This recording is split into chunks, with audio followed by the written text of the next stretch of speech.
Rappelons la mitzvah de lire les 4 parashiyot durant le mois de Hadar. Plutôt 2 parashiyot avant Purim, 2 parashiyot après Purim. Hachamim ont institué la lecture de Parashat Shkalim la veille de Rosh Chodesh Hadar. Comme la Mishnah nous dit dans Maseret Shkalim, Be'Hadar machrizin ala Shkalim. Ça veut dire que pendant tout le mois de Hadar, à l'époque du Beth Amikdash, on sollicitait le peuple pour apporter le mahatzit à shekel. Et ce pour quelle raison? Afin que les caisses du Beth Amikdash puissent être remplies d'argent nouveau, de nouveaux deniers, de nouveaux shkalim, puisque les korbanot collectifs, ce qu'on appelle korban tzibour, tels que Tamid shel Shahar, Tamid shel Ben Arbaim, le korban Moussaf, tout ça, ce sont des korbanot qui viennent de la part de l'ensemble du Ham Israël. C'est pas quelque chose qu'un individu peut offrir. Quelqu'un va faire une edava et dit voilà, moi je voudrais offrir le korban atamid de ce matin. Ça marche pas comme ça. Il faut acheter le korban atamid avec l'argent du tzibour. Et comment est-ce qu'on avait l'argent du tzibour? Eh bien, dans le Beth Amikdash, il y avait une lishka. D'abord, on mettait des coupotes pendant le mois de Hadar. Les gens mettaient cet argent, machatzit à shekel, dans la coupa, et ensuite c'était reversé dans une pièce du Beth Amikdash, dans une lishka. Et le Kohen allait être torem de la lishka, il allait prendre cet argent de temps à autre pour acheter les korbanot tzibour. Alors la Torah nous dit Zot holat hodesh behodsho le hodshe hashana le haddesho kol shana. Il fallait que chaque année on achète les korbanot tzibour avec de l'argent nouveau. Un mahatzit à shekel de cette année, pas le mahatzit à shekel de l'année dernière. Et quand est-ce qu'on a porté ce mahatzit à shekel? Chacun l'a porté quand? Pendant le mois de Hadar. Donc la veille de Rosh Chodesh Hadar, on faisait cette achraza, cette annonce publique pour solliciter le peuple à apporter le mahatzit à shekel. Voilà pourquoi, veille de Rosh Chodesh Hadar, c'est-à-dire le Shabbat qui précède Rosh Chodesh, on va lire le Parashat Shekalim. C'est un petit passage au début de Parashat Kitissa qui parle de la mitzvah de mahatzit à shekel. Alors on va sortir de Sefer Torah. Le premier où on va lire Parashat Shavua comme d'habitude, mais le maftir va être maftir avec le sujet des shkalim. Ça c'est veille de Rosh Chodesh Hadar. Mais si Rosh Chodesh tombe Shabbat, alors à ce moment-là, ce sera le Shabbat Rosh Chodesh où on va faire sortir 3 sfarim. Parashat Shavua, Rosh Chodesh et Parashat Shkalim pour le maftir. Maintenant, quand on approche de Purim, on va marquer un Shabbat de Hafsaka. Si c'était la veille de Rosh Chodesh, le Shabbat qui précède Rosh Chodesh qu'on a lu Shkalim, alors le Shabbat d'après, on va lire Parashat Shavua normalement. Ce n'est que le Shabbat qui précède Purim qu'on va lire Parashat Zachor. D'abord, un premier livre où on lit Parashat Shavua, un deuxième livre où on va lire Parashat Zachor. Et pourquoi est-ce qu'on va lire Parashat Zachor? Parce que c'est une mitzvah de la Torah. Selon le Rov des Rishonim, et c'est le psak du Shulchan Aruch, que la Torah nous demande de lire Parashat Zachor. D'où on l'apprend? Zachor et asher asa lecha Amalek.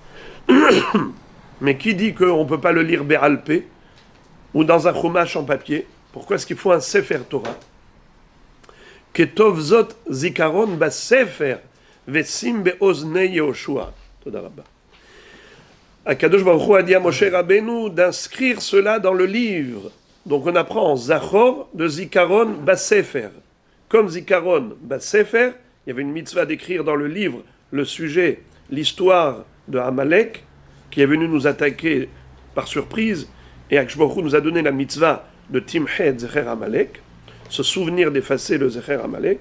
Eh bien, ce rappel-là doit se faire par la lecture dans un livre de Torah écrit sur un parchemin et pas simplement oralement.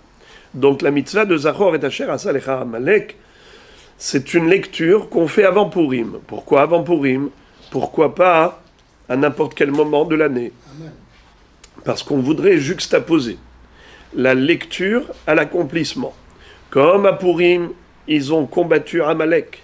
À Purim, on a fait la guerre contre Haman ben Hamedata Agagi du Zera Amalek et tous les Amalekim qui ont voulu nous faire du mal, et Am Israël les ont combattus. Alors ils ont fait la mitzvah de Mehiyat Amalek.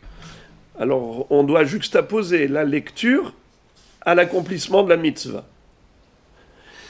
C'est déduit du pasuk d'Amegillah. Vehayamim ha'ele nizkarim vena'asim lismoch zechirata le'asiyata. Zachor et asher asalecha Amalek, juste avant Purim, où on est rossé, où on accomplit la mitzvah de Mehiyat Amalek. Est-ce que les femmes sont tenues d'écouter cette paracha? Généralement, les femmes ne sont pas tenues d'écouter parachat Shavua. Par contre, la mitzvah de parachat Zachor, selon certains poskim, beaucoup de poskim ont dit que oui, les femmes sont tenues d'écouter la kriyat parachat Zachor. Pourquoi? Car mina Torah, il n'y a pas de zman pour la lecture. La Torah n'a pas fixé de date pour cette lecture.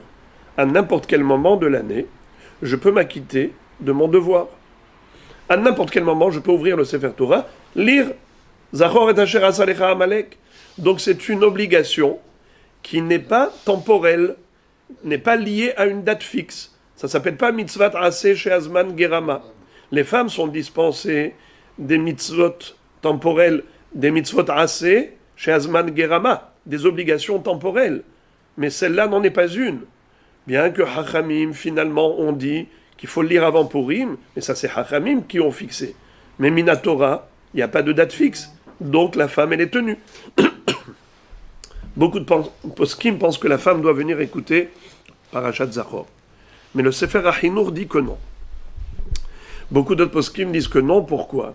Parce qu'ils disent que l'objectif de cette mitzvah de Zachor et Asher Asalecha Amalek, pourquoi on doit se rappeler de ce que Amalek nous a fait? C'est pour la mitzvah de Timchet Zecher Amalek. C'est pour effacer toute trace de Amalek.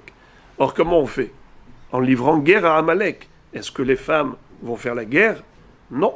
C'est la raison pour laquelle elles sont dispensées de la mitzvah, de la lecture de Zachor et Asher Asalecha Amalek, puisque cette lecture ne va pas atteindre son objectif chez la femme, qui est de Timchet Zecher Amalek. Mais puisque c'est une mahloket, si elles le peuvent, c'est très bien.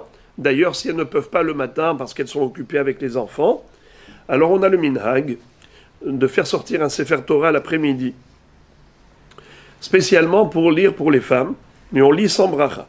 Ça veut dire on ne dit pas la bracha de Baruch Ata Hashem Elokeinu melech haolam asher bachar banu mikol ha'amim lorsque le seul minyan, c'est-à-dire les seules personnes qui écoutent le Sefer Torah, ce sont des femmes.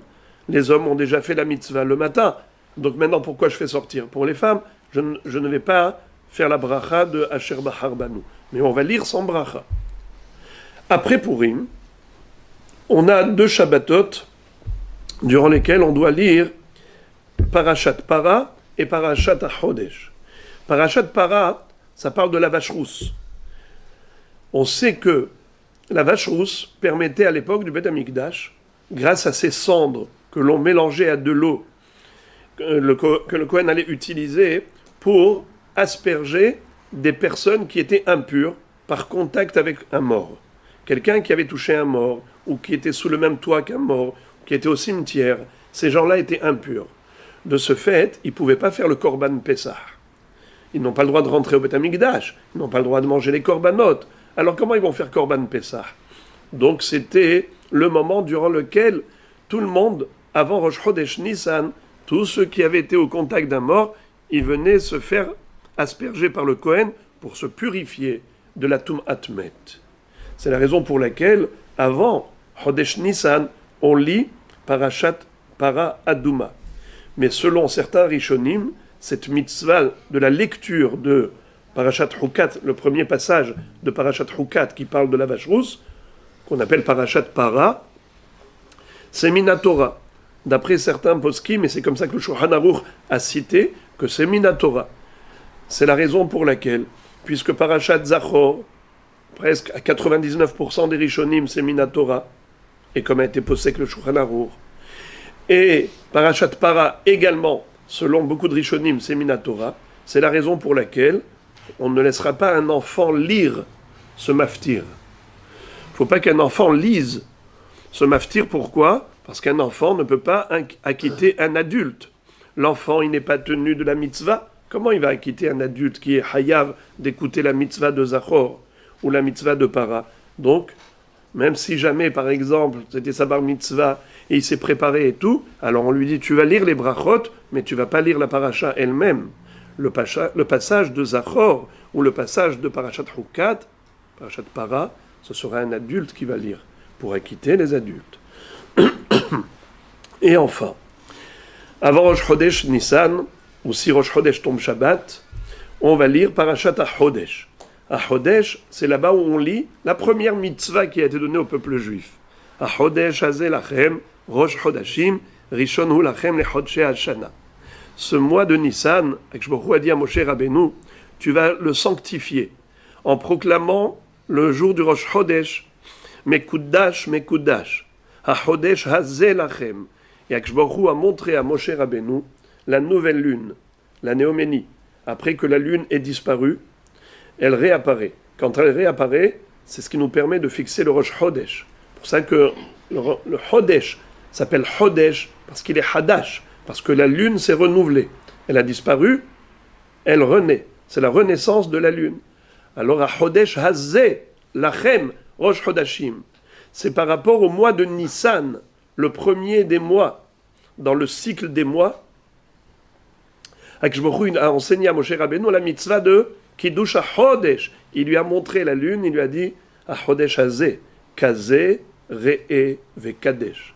Lorsque tu verras ce nouveau croissant de lune, c'est à ce moment-là que tu vas être Mekadesh le Chodesh. Mekadesh Israël, Veraché Chodashim, Mekudash, Mekudash. Alors c'est pour ça qu'on lit Parashat HaChodesh, veille de Rosh Chodesh Nissan, puisque c'est par rapport au Chodesh Nissan qu'Akadosh Baruch Hu a donné cette mitzvah de fixation du Rosh Chodesh, et également que Rosh Chodesh Nissan est le premier dans le cycle des mois. HaChodesh Hazeh Lachem Rosh Chodashim. Donc voilà, et on a rappelé succinctement la mitzvah instituée par rapport au mois de Hadar. Donc 2 parachiotes avant Purim et 2 parachiotes après Purim.